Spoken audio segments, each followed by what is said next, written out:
Hello friends, स्वागत है हमारे यूट्यूब चैनल पर। आपको नई नई कहानियाँ और इस कहानी के अगले पार्ट को सुनने के लिए हमारे चैनल को सब्सक्राइब करें, बेल आइकन दबाएं और अपने दोस्तों के साथ शेयर करें और कमेंट में बताएं कि आपको यह कहानी पसंद आ रही है या नहीं।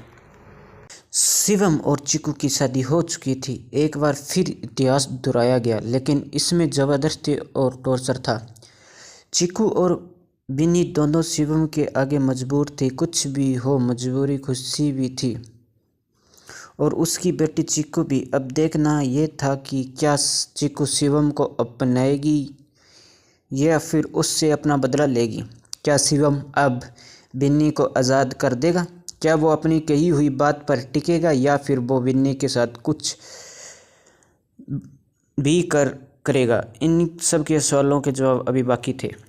चिक्कू ने लंबी सांस ली, मानो वो काफ़ी देर से कुछ सोच रही हो, और अब उसने सोचकर निर्णय ले लिया। चिक्कू ने शिवम की ओर देखा और नफरत से बोली, तुम जो चाहते थे वो हो चुका है, अब बिन्नी को आज़ाद करो। शिवम ने आंखें फाड़कर चिक्कू को देखते हुए कहा, ये मैंने कब कहा कि मैं उससे आज़ाद कर दूंगा? मैंने तो ऐसा कहा कि नहीं तुमसे। चिक्कू ने अपनी मुट्ठी कस ली। उसने अपने आप को शांत किया और बोली, देखो तुम्हारी दुश्मनी मुझसे है तो मुझसे बदला ले लो, लेकिन उसे जाने दो। शिवम ने चिक्कू के कंधे पर हाथ रखकर कुछ कहना चाहा, लेकिन चिक्कू ने उसके हाथ को झटक दिया और उससे 2 कदम दूर होकर बोली, शादी हो गई इसका मतलब ये नहीं कि तुम सब चीज़ों की परमिशन मिल गई है। मुझसे दूर रहकर बात करो, समझे? शिवम ने भुएं उचकाकर कहीं रस्सी जल गई लेकिन बल नहीं गया। चिक्कू ने शिवम की आंखों में देखकर पूरे कॉन्फिडेंस से कहा, गलत फहमी है तुम्हें, अभी रस्सी नहीं जली है। तुम्हें लगता है मुझसे ज़बरदस्ती शादी कर तुमने कोई बहुत बड़ा तीर मार लिया है, तो तुम बहुत गलत हो। मेरे आगे पीछे तो कोई नहीं है, ना ही मुझसे बदनामी का डर है और ना ही किसी समाज का डर। तो अब तुम्हें है जो मुझसे जुड़े हो। तुम तो बदनामी का डर भी होगा और समाज का भी। बहुत गलत मछली फंसा ली तूने मिस्टर शिवम मेहता। चिक्कू की बात पर शिवम हल्का सा मुस्कुराकर बोला, क्या लड़की हो यार तुम, मतलब मेरे ही घर में खड़ी होकर तुम मुझे ही धमका रही हो, और तुम्हारी हिम्मत की तो दाद देनी पड़ेगी। चिक्कू ने अपने हाथ बांधे और लापरवाही से बोली, मैंने बोला ना कि तूने बहुत बड़ी गलती कर ली है मुझसे शादी कर। शिवम ने चिक्कू की बात पर ध्यान नहीं दिया। उसने अपना फ़ोन निकाला और किसी के नंबर मिलाकर फ़ोन को कान का लगाकर कहा, चिक्कू की ओर देखने लगा। सामने से जब फ़ोन पिक हुआ तो शिवम बोला, उस लड़की को मेहता हाउस ले आओ अभी। यह कहकर शिवम ने फ़ोन रख दिया। कुछ देर बाद एक लड़का बिन्नी को साथ ले कर वहाँ आया तो उसके साथ साथ ही एक लड़के के साथ किरण भी आ रही थी। शिवम और चिक्कू दोनों ही ना समझी से किरण को देख रहे थे। चिक्कू ने मन ही मन कहा, ये लड़की देखी देखी लग रही है, लेकिन ये है कौन?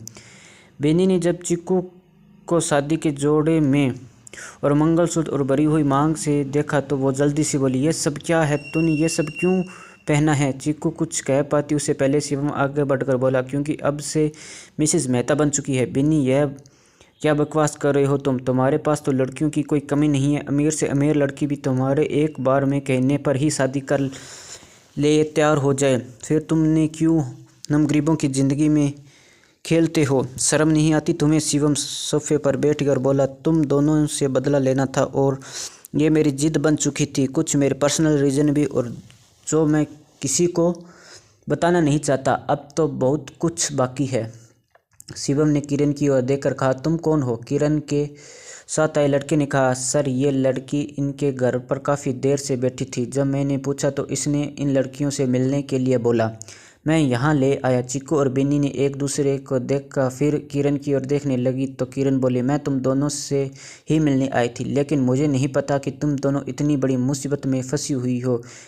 ये शहर के लोग होते ही ऐसे हैं, किसी की फीलिंग नहीं समझते, केवल अपना देखते हैं। किरण यहाँ का हाल देखकर सब समझ चुकी थी, इसलिए वो शिवम को टारगेट कर रही थी, जिसे शिवम भली भांति समझ भी रहा था, लेकिन उसने कुछ नहीं कहा। तो किरण बोली, बेनी तुमसे कुछ बात करने आई थी। क्या तुम मुझे अकेले में बात कर सकती हो? बिन्नी कुछ कहती उससे पहले ही शिवम बोला, बिल्कुल नहीं, जो बात करनी है वो यहीं करो, सबके सामने नहीं तो रहने दो। किरण ने लाचारी से बिन्नी और चिक्कू को देखा, फिर बोली, तुम अमर को नहीं जानती हो, लेकिन वो तुम्हें बहुत अच्छी तरह से जानता है। वो तुमसे एक तरफा मोहब्बत करता है। 3 साल हो गए हैं पूरे कॉलेज टाइम से में उसने तुम्हारे अलावा किसी को नहीं सोचा। वो यहाँ तुमसे कुछ कहने भी आया था, लेकिन तुमने उसकी बात नहीं सुनी, तो वो डिप्रेशन में जा रहा है। बिन्नी, उसे बचा लो प्लीज़, वो तुम्हारे बिना नहीं रह सकता। वो मेरा बेस्ट फ्रेंड है, प्लीज़ मेरे साथ चलो और उससे बात करो। अब सिर्फ तुम ही हो बचा सकती हो उसे, प्लीज़ मेरे साथ चलो बिन्नी। बिन्नी और चिक्की दोनों हैरान थी यह सब सुनकर। उन दोनों ने तो ऐसा कुछ सोचा ही नहीं कभी, ना ही कभी अमर को देखा, तो फिर ये सब कैसे हो गया था? दोनों कुछ बोलने की हालत में नहीं थे, तो शिवम बोला, इंटरेस्टिंग कहाँ मिलती है आजकल ऐसी मोहब्बत, एक तरफा प्यार? तुम्हें जानना चाहिए। इनफैक्ट तुम जाओगी, मैं सोच ही रहा था कि तुम्हारे गांव भेज दूं, और अब तो तुम्हें लेने के लिए ये लड़की भी आ गई है। शिवम उठा और अपनी गर्दन हिलाते हुए बोला, अब तुम वहां जा रही हो? बिन्नी ने गुस्से से कहा, मेरी ज़िंदगी के फैसले लेने वाले तुम कौन हो? देखो, तुम पहले ही हमारे साथ बहुत कुछ कर चुके हो, अब हमारा पीछा छोड़ दो शिवम। अब तो हमारा रिश्ता जुड़ गया है, तुम्हारा ख्याल रखना मेरा फ़र्ज़ है। आखिर इकलौती साली हो तुम मेरी। बिन्नी फिर से गुस्से में बोली, देखो लड़के, ज़बरदस्ती हमेशा रिश्ते मत जोड़ो, मैं इस शादी को नहीं मानती। बिन्नी ने चिक्कू का हाथ पकड़ा और बोले, चल चिक्कू, आज ही हम गांव चल रहे हैं। चिक्कू कुछ आगे बढ़ पाती इससे पहले ही शिवम ने उसका दूसरा हाथ पकड़ लिया और बोला, यह कहीं नहीं जाएगी। She is my wife now, मैं जो कहूँगा वही करना होगा। चिक्कू ने शिवम से अपना हाथ छुड़ाना चाहा, लेकिन वो उसके आगे कुछ भी नहीं थी।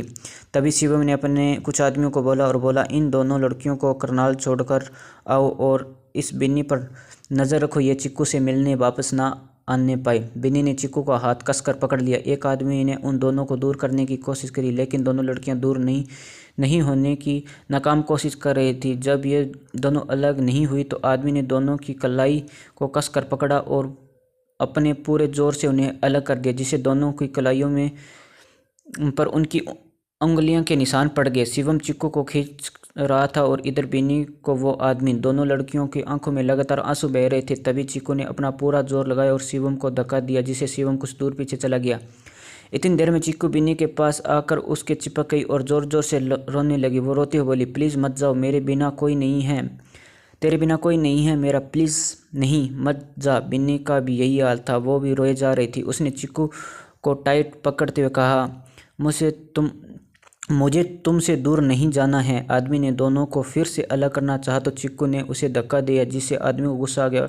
उसने चिक्कू और बिन्नी दोनों की बाजू पकड़कर अलग करते हुए एक थप्पड़ दोनों को लगा दिया, जिससे दोनों अलग अलग होकर दूर जा गिरी। आदमी कुछ सोच पाता उससे पहले शिवम ने आदमी को एक मुक्का जड़ दिया और बोला, साले लड़कियों पर हाथ उठाता है, कुछ भी करना था लेकिन मारना नहीं था, अब तू गया। शिवम दोनों को उठाया, लेकिन दोनों ने ही उससे दूरी बना ली और हाथ जोड़ते हुए बोले, प्लीज़ हमें अलग मत करो, हम दोनों एक दूसरे के बिना नहीं रह पाएंगे, प्लीज़। शिवम कुछ नहीं बोला और वो फिर से सोफे पर जाकर बैठ गया और कुछ सोचने लगा।